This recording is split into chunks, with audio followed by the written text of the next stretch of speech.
chị cũng thấy xem là sao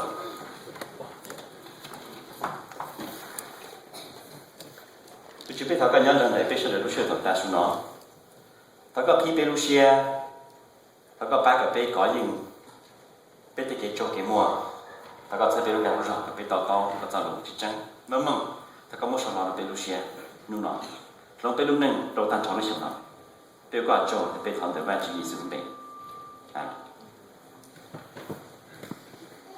vì tôi nhìn lúc gì này mình cũng một cái khen lúc on a scale of 1 to 10 cái gì im sao cổ nó sẽ kinh một trà mà cũng số thì cũng ý từ plow đấy nó plow đấy thắm ra chứ mà cũng nhìn lúc gì đó thì cũng chế nhưng mà cái nhìn lúc gì thì mình lúc gì này thì tan ra để tôi sử dụng một đi giờ mấy lúc cũng cho cũng lúc gì để lúc bạn đi cũng nấu thì cũng chúa dẫn gió một nấu đi nào thầu tay cái sân gió nó cũng sáng trong cái nấu tới mà yêu chủ cha còn tàu bao chỉ từ chấm bé xuống chúa phải vô lỏng rồi mà thiếu đồng tiền thì cũng muốn nấu thì cũng nấu ở cha sợ chi to lên nữa này sa cho ta xuống đuôn đó là gì bao tờ nữa này cũng mà cuối tiên nơi tí này sẽ để cơ theo nữa này bao tờ nữa này thì ta chân người phải đây là chỉ ít tu chế đi thôi tôi nào thì cũng do chúng cũng là cũng chỉ ba đây cũng chỉ cũng tung bé cũng chỉ cũng chân can chứ cũng dùng nó tôi nữa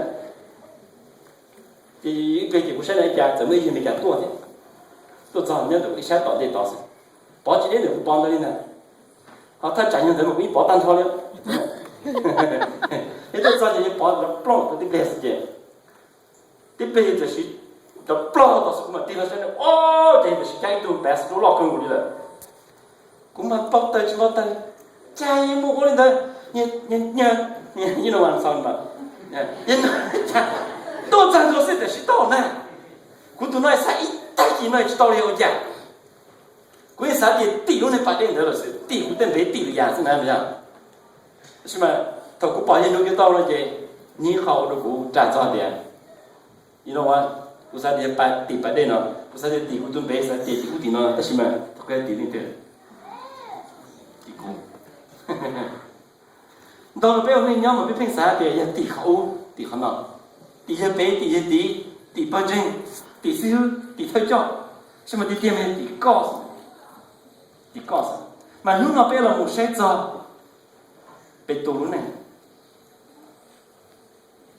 mà tại bé sai giờ bé tù lúc này một sai có lúc có tụ khen sai có gì cũng nên dùng cái có giờ khi chúng ta chỉ nó tới rồi đôi rồi mùng mà đôi xong là mùng mà có sao tỷ cho siêu tỷ cho theo cho tỷ cho chân tỷ bao nhiêu我得去老了，我得去包完去。但是嘛，弄了这边我们才是底下起点。而且弄了我叫了开了北面上，我定被做了点 launching into the deep。有九毛的好多，这三样的行业了。launching 嘛就是广告找到传统的人，那，几嘛嘛，那老母那样，对不对？这边偏洋的那样，launching 那样找传统的，找传统的。mà chỉ biết là một số bạn chỉ sao lù của hai giờ để bị tù nhưng là hồi cả trong chín là ít rằng về pe lúc cả trong chín là ít rằng về pe đó là biết chỉ những rằng về cổ ít nữa mà biết sẽ nhận về im rằng về pe ông đây là lúc cả trong chín one day as Jesus was launching by the lake of did I say launching one day as Jesus was standing by the lake of Gennesaret Jesus muốn đây thế này vậyนี่ใช่Jesus vai sum cái sum lại đấy This topic in God particularly sad in the One day as Jesus was standing by the lake of Gennesaret with the people crowding around him and listening to the word of God, he saw at the water's edge 2 boats left there by the fishermen who were washing the nets. The main note Jesus showed the do by day Gennesaret.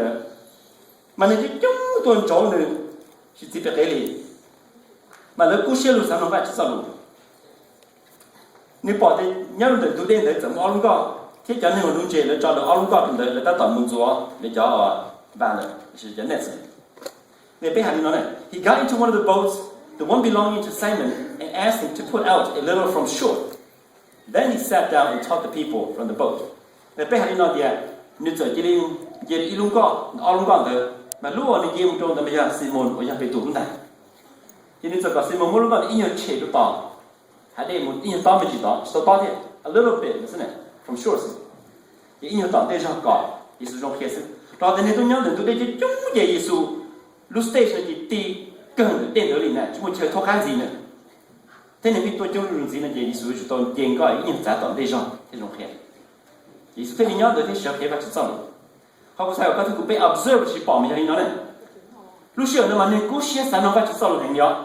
Nhưng tôi cho tôi chung nữa. Thì Giêsu thế thì thế và chút sau rồi lại. Giêsu giờ nhớ là họ chờ và chỉ một chờ thuốc ăn gì đi rồi, Giêsu thế liền kia đủ đúng không? Thế chứ sao Giêsu cho từ sai kia Simon bị đủ đúng không mù nhớ là hồ thế này. Còn nếu có ít nhiều thấu toàn đây rồi, tôi tải đi. Nên thế mà khi bắt sau. Mà lúc xưa nó mà biết sẽ kinh cử nữa mà trong nó kinh cử để bị tù là lúc này mà bị tù chính tôi Giêsu ít thứ tỷ nữa.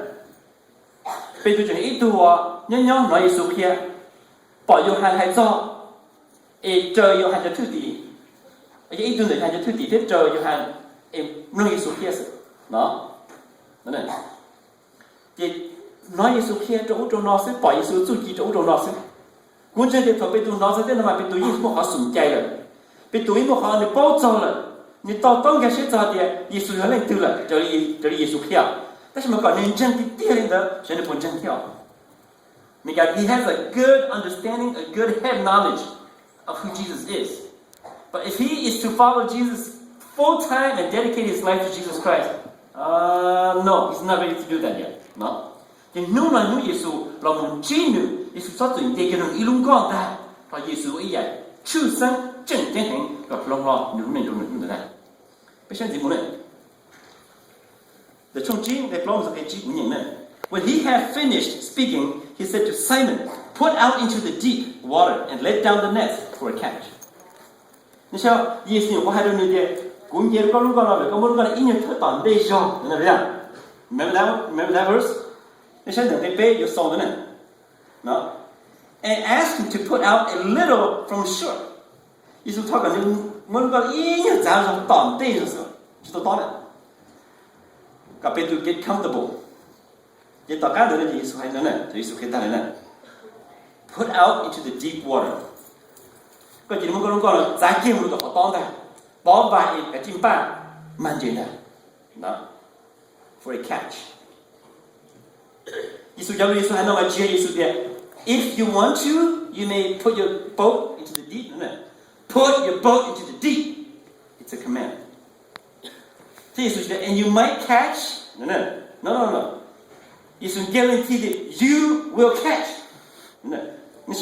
Put it into the deep water and let down the net for a catch. Đó.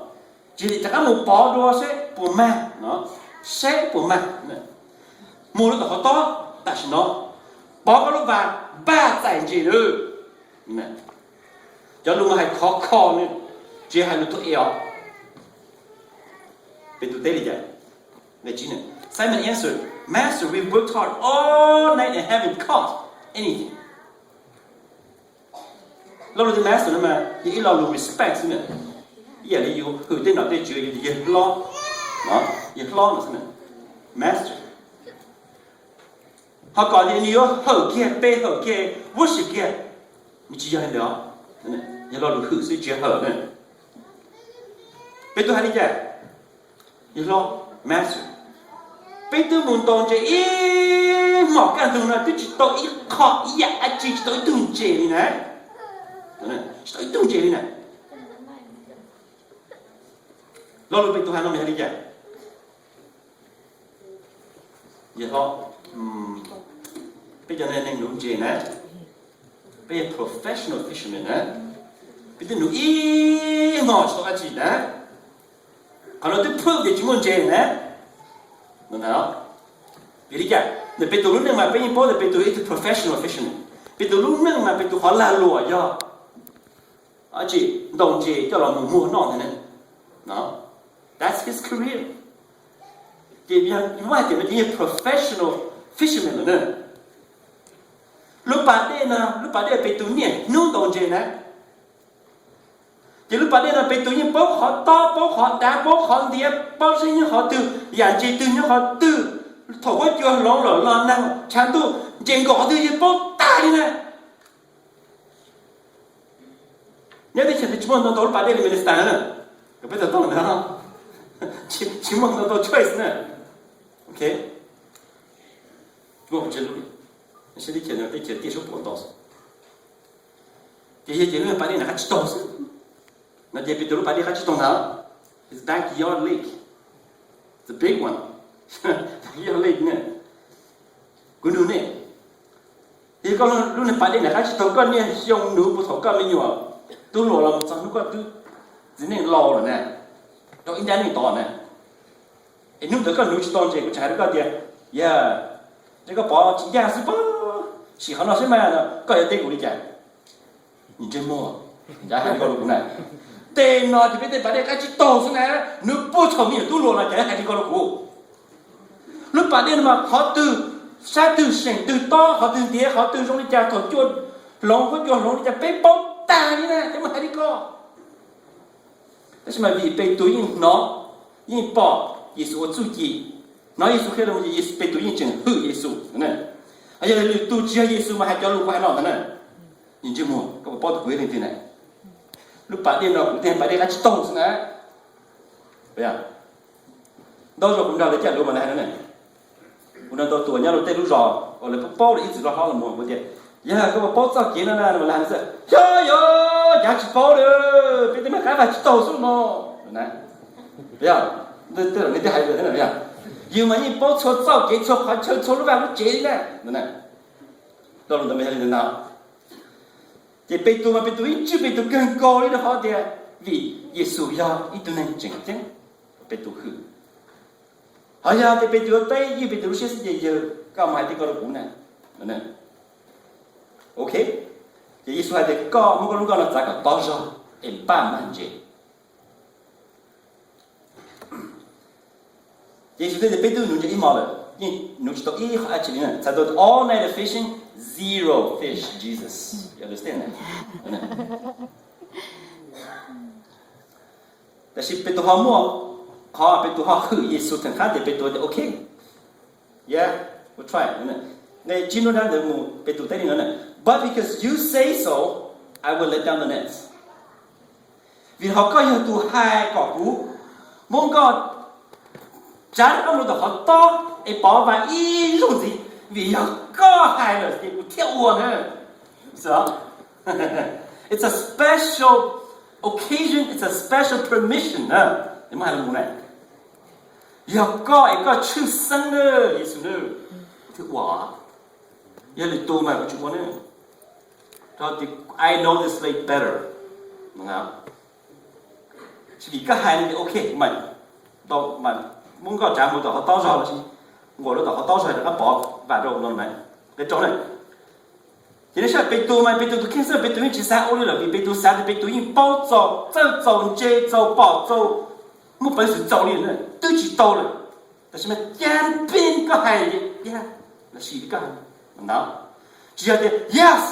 Cái hai chữ oh Jesus Lord, no, it's not that. Cái hai chữ yeah. We'll try, đúng không? It's with this attitude, Giêsu. Ở bên tôi muốn đồng chế nữa, đúng không? Chỉ là sao? Chỉ sao kia nữa? Chỉ là nó cho kế hư. What's it? Nghe trốn này. When they had done so, they caught such a large number of fish that their nets began to break. Thì thổi lớn mưa lớn kéo vào cái mù bó kia nó to lớn này, chẳng có một người họ to thế. Bỏ kia vào rồi chị ôi yo mình chỉ mình tôi chuyên tôi mà lấy chó và chỉ đến tua là chỉ đến pin tua lên ta có sao nữa mà sao thì tôi đã chỉ là cũng sao mà cho đi à Giêsu in bao nhiêu chuyện hậu này lấy bao nhiêu Giêsu số chuyện đó nó sẽ gì mà khi họ theo suốt cái cầu bạn đi làm một gà thì lúc này bị nó tan thoát đi làm gì ok Giêsu suốt cái tê sĩ cái chuyện nó mình đó chúa lại chúng tôi chuyện nó mà xin nó mà yêu lòng cả vàng lúc tới cổ xưa it's their mission to enter that net today, đúng không?